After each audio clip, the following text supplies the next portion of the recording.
सभी को good morning. देखिए, मैंने पिछले टर्म पे conservation of angular momentum discuss किया था। चूँकि ये ऑब्जेक्टिव है, ये पेपर ऑब्जेक्टिव पेपर आएगा इसका एग्ज़ाम में। वैसे होता तो मैं यूँ ही बता देता। अब जो ऑब्जेक्टिव क्वेश्चंस हैं किस पॉइंट पे कहाँ बनते हैं, जितना कवर हो सके, टॉपिक्स छूटने नहीं चाहिए, ऐसा मेरा मानना है। तो इसी में जो एग्जाम्पल्स हैं जो आपने करे हैं या नहीं करे हैं, इसमें गिवन है, कम से कम उनको तो हम कवर करना ही चाहेंगे। जैसे कि आपके पास बुक है, कोलिजन से ठीक पहले एग्जाम्पल्स हैं। पहला है motion under central force. Motion under central force,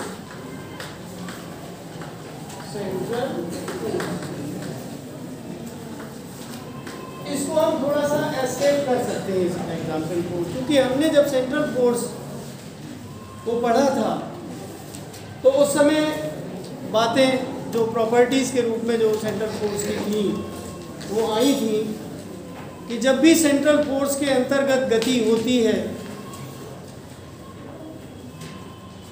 motion एक प्लेन में होती है। कोई भी मतलब सेंट्रल फोर्स होना चाहिए। मोशन फोर्स की वजह से होता है, ये आप जानते हैं। और अगर फोर्स सेंट्रल फोर्स है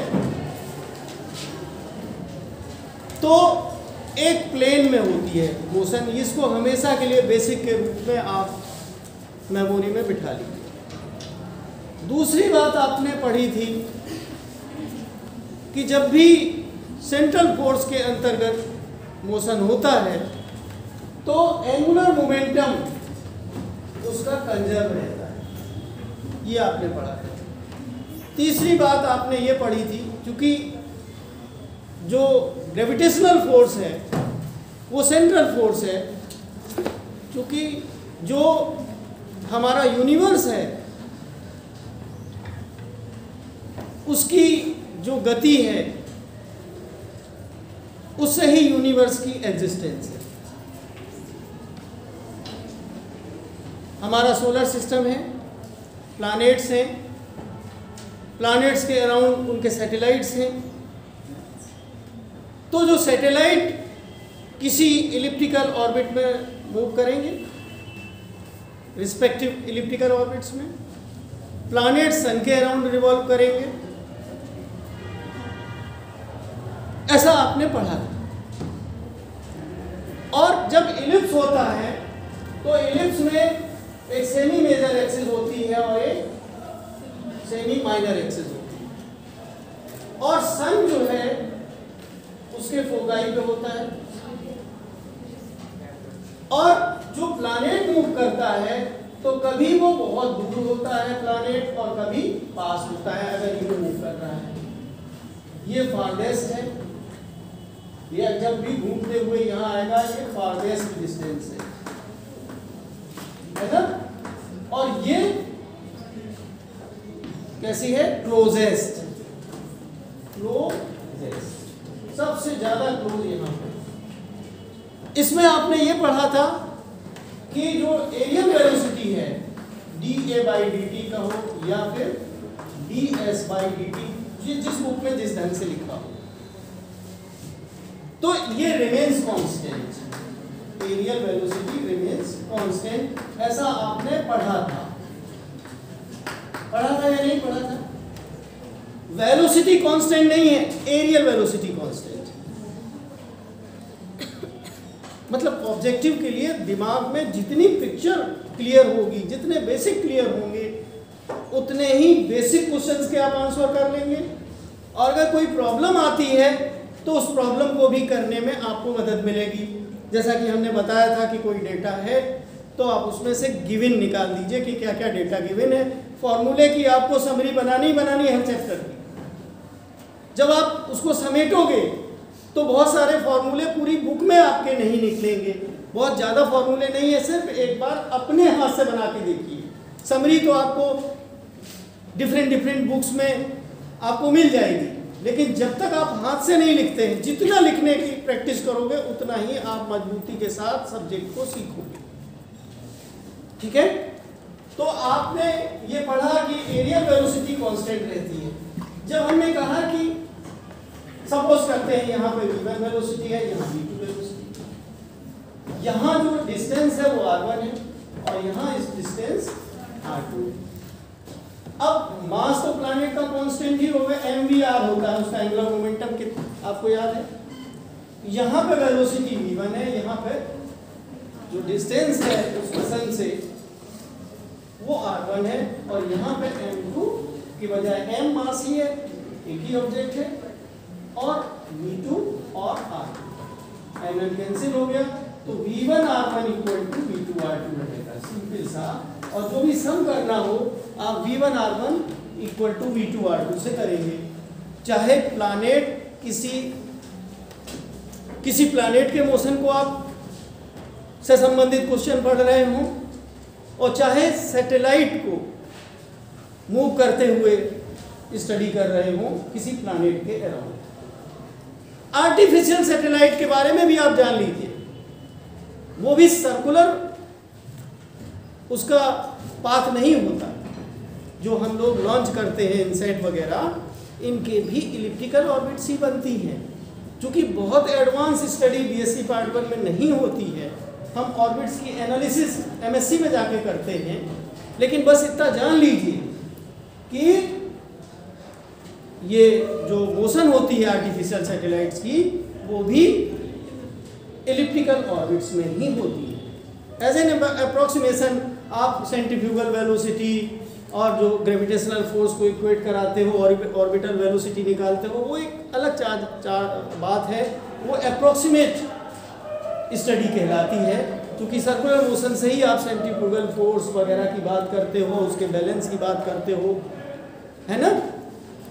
तो ये सर्किल जो है इलिप्स का एक केस समझ लीजिए, जब मेजर एक्सिस और माइनर एक्सिस बराबर हो जाती हैं तो सर्किल बन जाता है। ठीक है, तो ये बातें मुझे आपको सिंपल वे में डिस्कस करनी थी। ऑब्जेक्टिव पेपर तभी अच्छा हो सकता है कि जब सिंपल वे में उन्हीं चीज़ों को फिर रिवाइज करके पढ़ा और समझा जाए।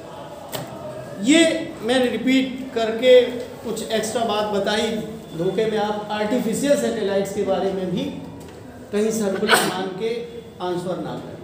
ठीक है, उसके बाद दूसरा एग्जाम्पल हम लेते हैं, वो है प्लैनेटरी और satellite motion under central force. हमने कहा ये केपलर का सेकंड लॉ था जिसमें आपने ये पढ़ा। मुख्य चीज थी कि एंगुलर मोमेंटम कंजर्व रहता है। और ये निकला कैसे था, ये चीज अभी छूट गई इसमें। ये da/dt याद रखिए आप, या ds/dt जो भी आपने लिखा हो, मुझे याद नहीं रहता। L/2m आपने प्रूव किया होगा, इसकी प्रूविंग हमने करके बताई थी, जिसने भी वीडियो लेक्चर अटेंड कर लिया हो। L एंगुलर मोमेंटम है, m मास है, मास कांस्टेंट रहता है, 2 भी कांस्टेंट होता ही होता है, L कांस्टेंट है। तो जब एरियल वेलोसिटी कांस्टेंट आई तो इसी से प्रूव होता है कि एंगुलर मोमेंटम इज कंजर्व। कैसे पता चलता है? एरियल वेलोसिटी कांस्टेंट जो सेकेंड लॉ में केपलर बताते हैं, उसकी जब हम प्रूविंग करते हैं तो प्रूविंग में हम L/2m निकालते हैं।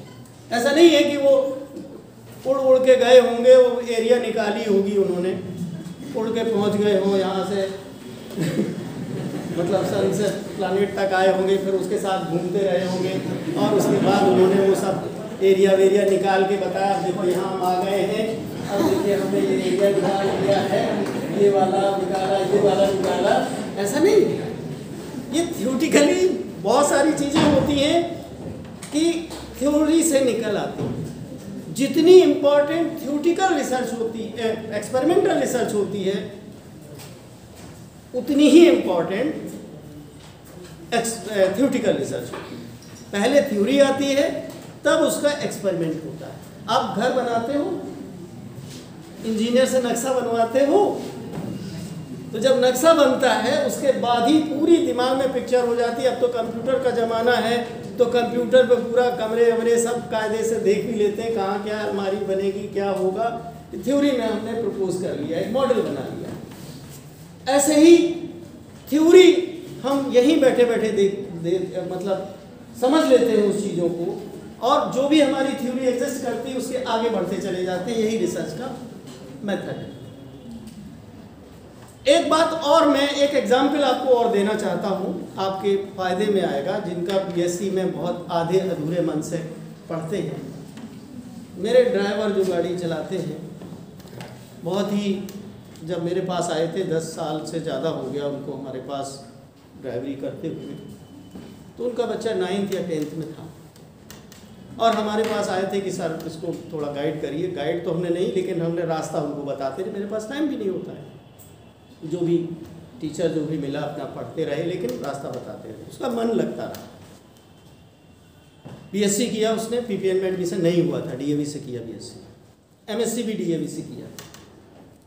इसके पहले जब 12th उसने पास किया था, 86-88% मार्क्स थे, तो उसका चूँकि दोस्तों के चक्कर में सब बीटेक कर रहे हैं, हम भी बीटेक करेंगे, पैसा उसके पास था नहीं बहुत ज़्यादा, क्योंकि जो PSIT वगैरह में भी फीस अच्छी खासी है।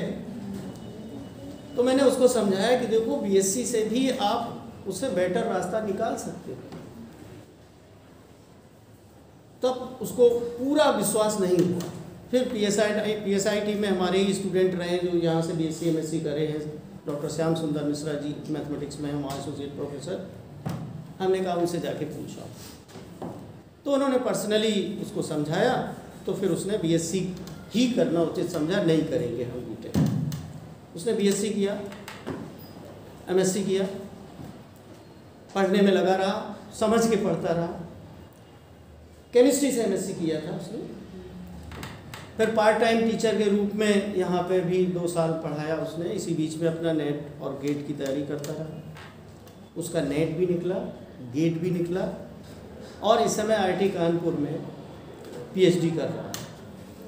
अच्छे खासे उसके रिसर्च पेपर की शुरुआत हो चुकी है। मेरे कहने का मतलब ये है कि BSc को इतना हल्के में न लो। उनके साथ जो बच्चे पैसे वाले घरों के लड़के थे जिन्होंने बीटेक किया, अब वो IIT में नहीं पहुंच पाए और भटक रहे हैं। और इसने अपना 32,000 रुपया महीने की फेलोशिप में रिसर्च भी कर रहा है, और निश्चित रूप से बहुत अच्छी सी आधार बना सकता है। तो मैं सिर्फ इसलिए ये बताया कि आप अगर अच्छे मन से, पूरे मन से पढ़ना शुरू करेंगे, तो आप भी ऐसी ही सफलता प्राप्त करेंगे जैसे हमारे ड्राइवर के बेटे को सफलता मिली। ठीक है ना? तो वो इतनी ज़्यादा पूरा जितना भी CSA में वो पार्ट टाइम एक्चुअली सर्विस करते हैं, हमारे ड्राइवर साहब हमारे यहाँ पार्ट टाइम करते हैं, तो पूरा जितने भी उसके इर्द गिर्द हैं सब सारे लोग हमको या दिन रात हमको दुआएं देते रहते हैं। ये लोग क्या कहते हैं, हमारा ड्राइवर है, इसके आसपास के लोग हैं। तो दुआ वाली बात नहीं है, हम आप लोग के लिए भी वही चाहते हैं, लेकिन बशर्ते आप हमारी बात मान के जी जान से पढ़ना तो शुरू करें। ये भी मत जाने कि हम इतने लोग हैं, 100 लोग हैं, 100 को थोड़ी सफलता मिल जाएगी, ये कभी नहीं सोचना चाहिए। दुनिया बहुत बड़ी है, भारत बहुत बड़ा है। अगर सभी आप अच्छे होंगे तो और दूसरे कॉलेज वालों से अच्छे रहेंगे। मैंने आपको पहले भी एग्जाम्पल दिया था, IIT कानपुर में इलेक्ट्रिकल इंजीनियरिंग डिपार्टमेंट से एक ही सेक्शन से 10 बच्चे एक ही सेशन में IAS बने थे। दिल्ली यूनिवर्सिटी में भी हमारा, क्योंकि वहाँ के प्रोफेसर RP टंडन हमारे साथ हमारा रिसर्च वर्क उनके साथ रहा है, तो वहाँ भी एक सेक्शन से 60 में से 56 बच्चे नेट क्वालिफाई कर रहे हैं, गेट क्वालिफाई कर रहे हैं। तो क्या एक सेक्शन से सब लोग नहीं निकल सकते? मैक्सिमम निकल सकते हैं, बशर्ते आप दिन रात मेहनत करके पढ़ना तो शुरू करें। कोई बहुत डिफिकल्ट नहीं होती पढ़ाई, रिलैक्स वे में जो भी घटनाक्रम है, जो भी कॉन्सेप्ट है, उसको माइंड में क्लियर करें, और बहुत आसान होती है पढ़ाई। जब अंदर से इंटरेस्ट होता है तो मेहनत भी नहीं पड़ती है पढ़ने में। आइंस्टीन तक ने कहा कि सब्जेक्ट जो नेचर है या फिजिक्स है, बहुत बेसिक रूप से बहुत सिंपल होती है। हाँ, मैथमेटिक्स जो बाद में जो आ जाती है, उसमें थोड़ी बहुत डिफ़िकल्टी होती है, तो उसके लिए थोड़ी सी हिम्मत, सॉल्यूशन, डेरिवेशन, वो आपको धीमे धीमे उसकी टेक्निक्स आ जाएंगी, तो वो आपके लिए और ब्यूटी बन जाएगी। ठीक है, अब हम लोग दूसरी जो हेडिंग पढ़ा हुआ है प्लानिटरी और सैटेलाइट मोशन, इसको मैं आप बता ही चुका हूँ एक साथ साथ। प्लानिटरी और सैटेलाइट मोशन दोनों को हमने एक साथ आपको बता दिया है। ये आपके बुक में ये दो एग्जाम्पल दिए हैं, दोनों को ही मैंने समझा दिया है। तीसरा एग्जाम्पल है, इसको मैं बताना चाहता हूँ, ये आप अच्छे से समझ लें फिजिक्स के पॉइंट ऑफ व्यू से। तो सिलेबस मेरा बहुत ज़्यादा पीछे है नहीं, तो हम क्यों ना आपको ज़्यादा से ज़्यादा बातें बताते हुए चले। तीसरा है स्कैटरिंग ऑफ प्रोटॉन्स और alpha particles. Scattering of protons बहुत डिटेल में नहीं, बेसिक बताते हुए चलेंगे, जैसे कि आपका ऑब्जेक्टिव अगर आता है तो आप हंसते हंसते उसको समझ लें। स्कैटरिंग ऑफ प्रोटॉन्स और अल्फा पार्टिकल्स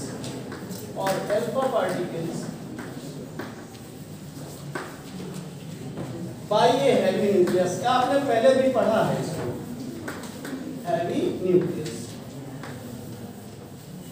भाई अल्फा पार्टिकल तो बहुत छोटा सा होता है, 2 प्रोटॉन और 2 न्यूट्रॉन का ग्रुप होता है उसमें, और प्रोटॉन अपने आप में एक पार्टिकल है।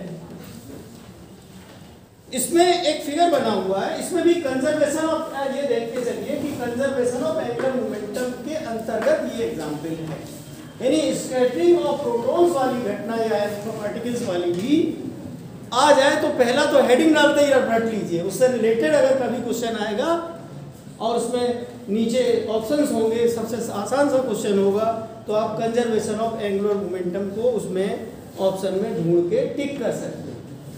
ठीक है, दूसरी बात यह है कि सपोज करते हैं कि यहाँ पे न्यूक्लियस है, न्यूक्लियस ये है, फिगर बना के और समझ लेते हैं।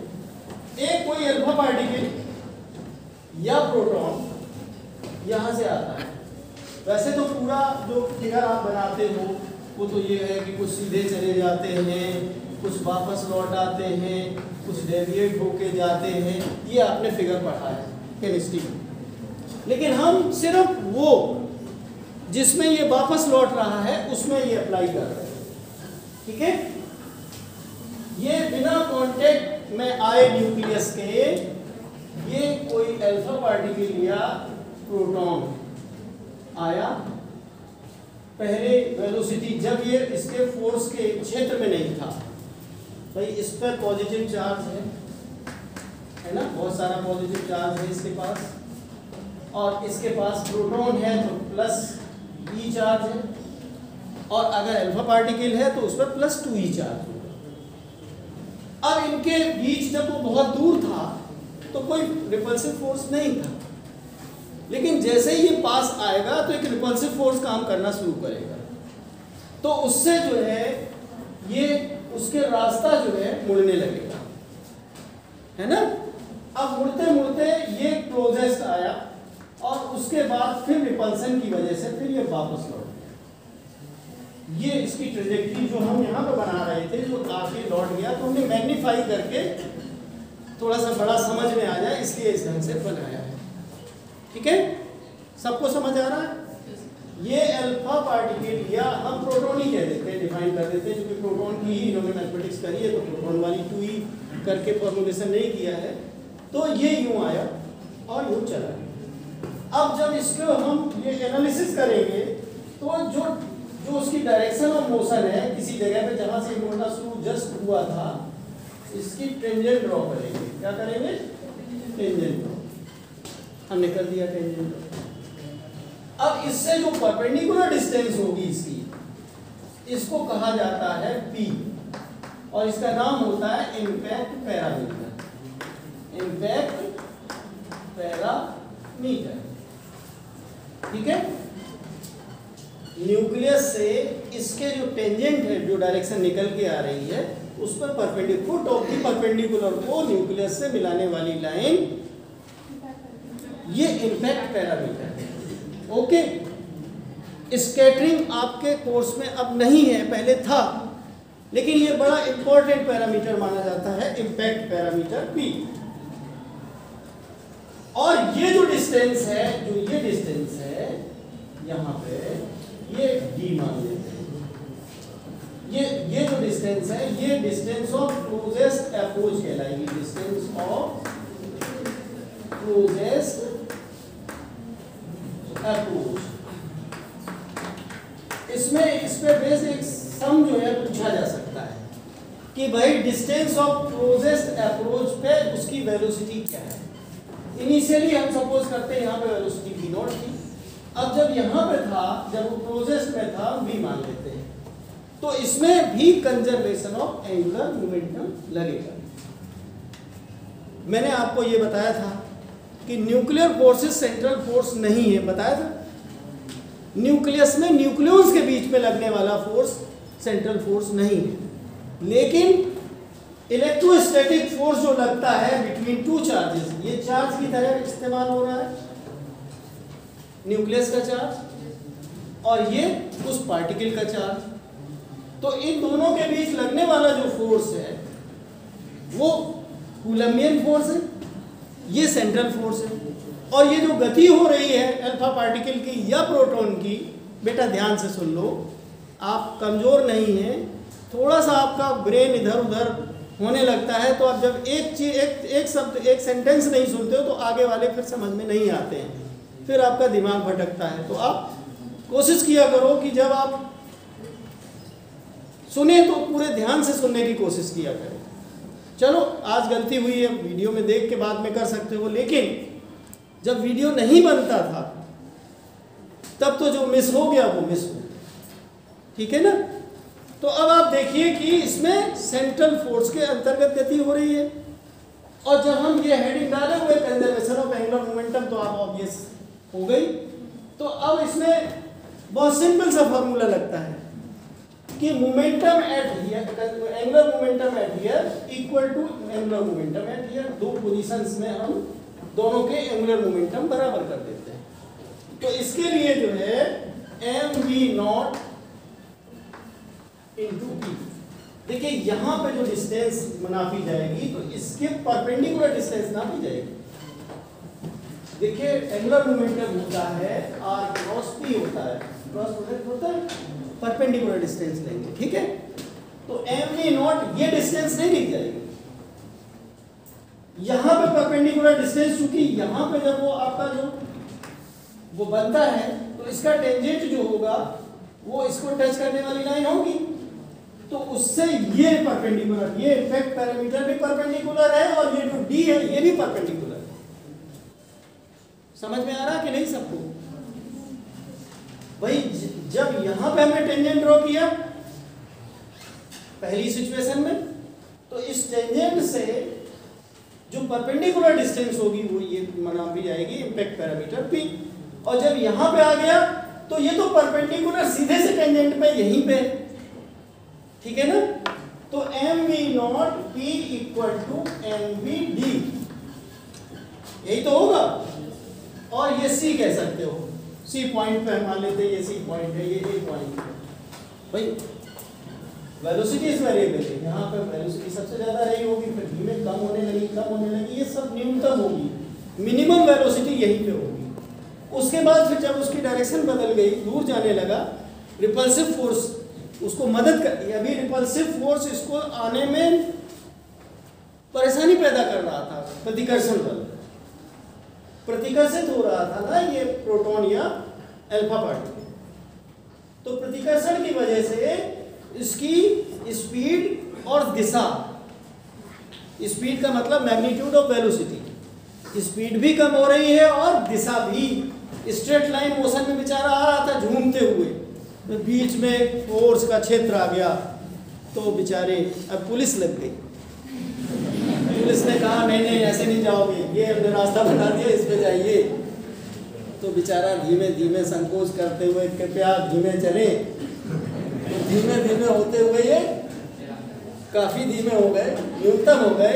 अब जब ये दूर जाने लगे, पुलिस ने कहा अब इस रास्ते से निकल लो, तो वो निकलता हुआ अब जैसे ही इस क्षेत्र से निकला पुलिस भी चली गई, यानी फोर्स भी चला गया, फिर वो स्ट्रेट लाइन में, पहले भी स्ट्रेट लाइन में था, अब भी स्ट्रेट लाइन में था, यहां पे सिर्फ कर्व बना।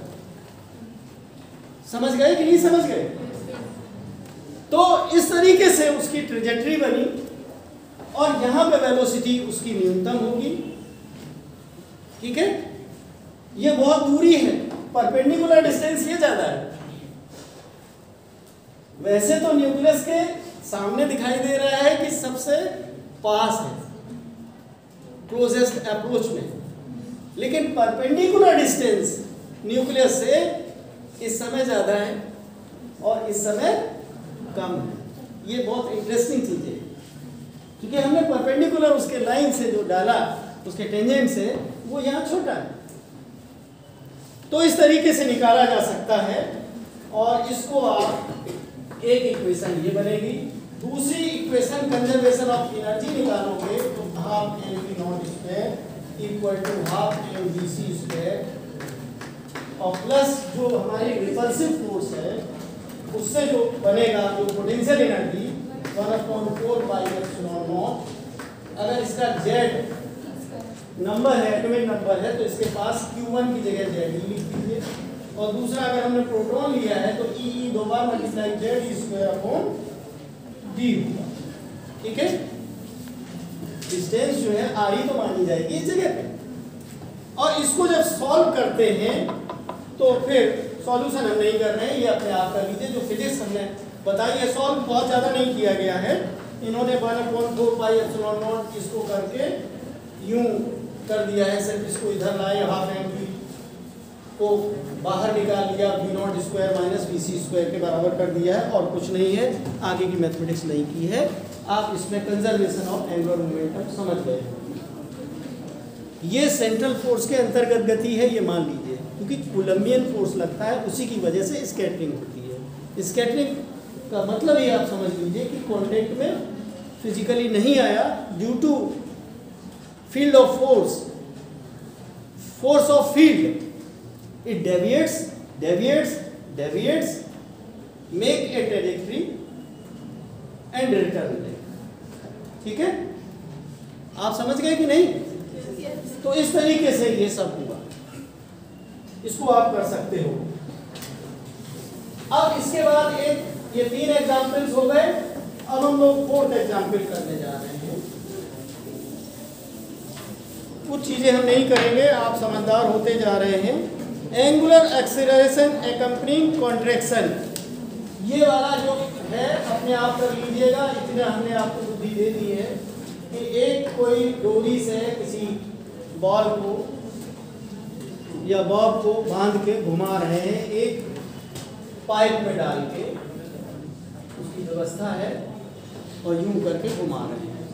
अब आपने डोरी छोटी कर दी, एक टाइम का रेडियस r है, r1, दूसरे टाइम पे ये बढ़ के r डैश कर लीजिए। तो यहाँ पे जो वेलोसिटी होगी वो इससे, ये अगर v कहते हैं, यहाँ पे v डैश आप कैलकुलेट कर सकते हो। क्या लगाओगे? Conservation of angular momentum. Simply m, अगर इन्होंने तो जो रोटेशन लिया है, मैंने दूसरा ले लिया है, इन्होंने लिया है mv not r not equal to mv r। इसको लगा के आप सॉल्व कर सकते हो, कंजर्वेशन ऑफ एनर्जी साथ में लगाओगे और प्रॉब्लम्स को सॉल्व कर सकते हो। एक एग्जाम्पल जो है और है, इसको आप कर लेंगे। मैंने घड़ी देख ली है, टाइम बहुत कम बचा है, तो जो ज़्यादा ज़रूरी चीज़ है उसको मैं करवा देता हूँ। पहले शेप ऑफ गैलेक्सी, मैंने पिछले टर्म पे आपको कहा था, कितने लोगों ने पढ़ने की कोशिश की थी? कोई बताएगा? किसी ने इस एग्जाम्पल को पढ़ने की कोशिश की? क्या पढ़ा था? कोई बताएगा? गैलेक्सी क्या होती है? कोई बताएगा? पढ़े बिना बताए जिसने पढ़ा था। Collection of large number of stars. Galaxy क्या होती है? Galaxy is a collection of, मालूम है कितने? अप्रोक्सीमेटली 10 टू द पावर 12 संख्या में। स्टार आप जानते हो होता क्या है? स्टार कैसा होता है? स्टार कैसा होता है?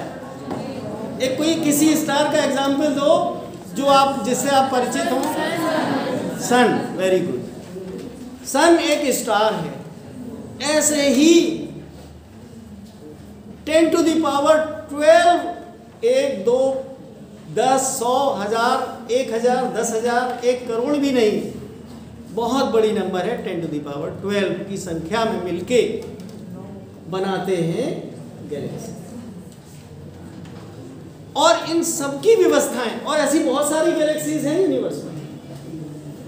यानी जब इसको आप इनफाइनाइट लेवल पे सोचोगे तो एकदम धड़ाम हो जाओगे, बहुत डर जाओगे कि अरे हम तो इतने छोटे हैं, पूरे गैलेक्सी के तुलना में कहाँ हैं हम। भाई सन है, सन का पूरी फैमिली है। एक स्टार, हर स्टार की अपनी अपनी फैमिली है, यानी उसके प्लैनेट्स हैं, प्लैनेट्स के सैटेलाइट्स हैं, और एक प्लैनेट उनमें से, जैसे कि एग्जाम्पल के तौर पे हमारी अर्थ है, उस अर्थ पे हम इतने से हैं, मतलब उसके तुलना में कितने से हैं बताइए। Can you imagine? बहुत इंटरेस्टिंग है इस तरीके से इमेजिन करना, उसकी कल्पना करना। बहुत छोटे हैं हम, पूरे गैलेक्सी की पढ़ाई कर रहे हैं और हम मैटेरियलिस्टिकली कहाँ हैं। ठीक है, ये मतलब सोचने समझने की बात है। तो होता क्या है कि अगर हमारा कोई गैलेक्सी है और उसमें हमने ये बताया था कि रोटेशनल मोशन के द्वारा ब्रह्मा जी ने या जो भी सृष्टि करता है उसने इस यूनिवर्स की रचना की है ना। अब अगर हम ये 10 to the power 12 स्टार्स को हम इस एक्सिस ऑफ रोटेशन के अराउंड बनाना चाहें, पहले राउंड में तो हम लोग यही बनाएंगे कि ये बहुत सारे स्टार्स हैं। अब स्टार्स के जो फैमिली है उसको दिखाना संभव नहीं है। ये एक्सिस ऑफ रोटेशन है, एक्सिस ऑफ है ना। और सब अपने हम ये मान के चल रहे सर्कुलर पाथ पे मूव कर रहे हैं, लेकिन सर्कुलर पाथ पे मूव करते नहीं, ये आप अच्छे जान चुके हो। जैसे कोई गैस भरी होती है किसी बर्तन में और वो गैसियस मॉलिक्यूल छोटे छोटे से होते हैं जो हमको दिखते नहीं हैं। जब आप पूरे गैलेक्सी के लेवल पे कल्पना करोगे तो कैसा दिखेगा, कैसा समझ में आएगा? ऐसे समझ में आएगा कि ये स्टार्स नहीं है, गैसियस पार्टिकल्स है, छोटे छोटे से गैसियस पार्टिकल्स हैं। इतने बड़े स्टार्स होते हुए भी छोटे से पार्टिकल की तरह हमें एज्यूम करना होगा। पहले हम एग्जाम्पल दे चुके हैं कि फिजिक्स वाला हनुमान जी की तरह अपने आप को विशाल कर लेता। अब आप हनुमान जी की तरह अपने को इतना विशाल कर लें कि पूरा गैलेक्सी जिसमें सन वगैरह इतना छोटा छोटा दिखने लगे, तब आपको चीज समझ में आने लगेगी, है ना। तो आपने देखा कि ये बहुत सारे स्टार्स हैं। एक्चुअल में होता क्या है, इसकी फिगर बनी हुई है, इसका एंगुलर मोमेंटम ये जे कर रहा है। क्योंकि जे हमने यहाँ डिनोट इसलिए किया है, हमने पहले ही बताया था कि यहाँ पे प्योर रोटेशनल मोशन नहीं, रोटेशन भी करता है अर्थ हेवनली बॉडी, और साथ साथ अपनी एक्सिस पे रोटेट भी करता है। अपनी एक्सिस पे रोटेट करने को स्पिन मोशन कहते हैं। तो जो टोटल एंगुलर मोमेंटम होता है वो L ± S से डिफाइन किया जाता है। ये एंगुलर मोमेंटम की डायरेक्शन हमने ये दिखाई, एक्सिस ऑफ रोटेशन है। अब होता क्या है कि यहाँ पे ये इस तरीके का इसकी शेप होती है, और ये भी कंजर्वेशन ऑफ एंगुलर मोमेंटम की वजह से ये सब होता है। इसी में सब स्टार्स और प्लैनेट्स ये होते हैं।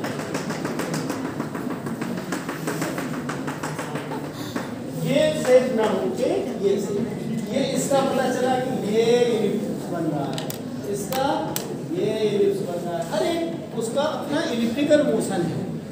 ये इसकी सिचुएशन है। अब मैं पढ़ के सुनाता हूँ, क्योंकि हमने इतना मतलब समझा दिया है, अब इसकी लिखी हुई भाषा सुनिए। अब आपको शायद भाषा पहचानने में दिक्कत नहीं होगी।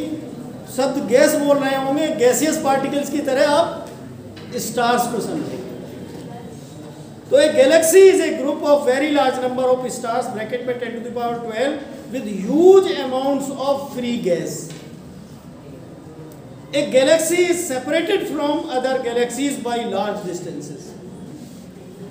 Its shape is usually like a convex lens. ये convex lens की तरह होता है। Convex lens कैसा होता है? ऐसा। ये भी ऑब्जेक्टिव में पूछने वाली बात, इतना धस के लोग पूछते नहीं, कभी कभी पूछ ही देते हैं कि shape of galaxy is like a concave lens, convex lens, plate या spherical, कुछ भी पूछ सकते हैं। फिर इन्होंने कहा rather than spherical. According to present views, galaxies have been formed by the gravitational condensation of very large quantities of gases. Now let us consider a very large mass of gas in spherical form. ये theoretically समझ लीजिए, endowed initially with some angular momentum about any axis. पहले part में हम spherical मान के चले, दूसरे पार्ट में हम एक्चुअल में आएंगे। ये शेप अगर इनिशियली बने भी तो क्यों बरकरार नहीं रह पाती है, ये इसमें समझाया गया है। तो let us consider a very large mass of gas in spherical form endowed initially with some angular momentum about any axis C L. The gas bracket में साफ साफ लिख दिया है और स्टार्स। पहले तो आपको समझने में दिक्कत होगी, लेकिन अब मैंने समझा दिया है आपको। बजरंगबली की भक्ति सिखा दी है, उनकी तरह आपने अपने आप को बड़ा करना सीख लिया। तो इन्होंने कहा कि नाउ कहाँ पे पढ़ रहे थे हम? द गैस और stars condense under the gravitational attraction. अब big bang theory, black hole, जिन पे अभी नोबेल प्राइज मिला है, कभी कभी इंटरेस्ट के तौर पे फिजिक्स में इंटरेस्ट बनाए रखने के लिए वो न्यूज़ भी देख लिया करो, तो उससे और चीज़ों को अच्छे से फिजिक्स के प्रति और इंटरेस्ट आएगा, है ना। तो जब भी कोई चीज़ बनी होगी तो कैसे कैसे घूमे होंगे, क्या हुआ होगा, यही सब साइंटिस्ट जवाब खोजने की कोशिश करते रहते हैं। With some angular momentum about the gas और stars condense under the gravitational attraction, hence there should be only mutual interaction forces between the molecules of the gas और स्टार्स। उनके बीच में आपस में फोर्स हो, ग्रेविटेशनल। 2 मिनट रुक जाइए, कोई बहुत जल्दी नहीं बचाइए, बात एक पैराग्राफ की हो जाए। In consequence the total angular momentum of the system must be conserve. तो गैस जब कॉन्ट्रैक्ट करती है, conservation of angular momentum requires an increase of kinetic energy. जब कॉन्ट्रैक्ट करेगी तो काइनेटिक एनर्जी जब पास आएगा तो काइनेटिक एनर्जी बढ़ेगी। फिर ये कह रहा this is supplied by the gravitational potential energy of the gas itself. पूरी कहानी लिखी है, इसको यहीं पे ख़त्म करते हैं और इसको फाइनलाइज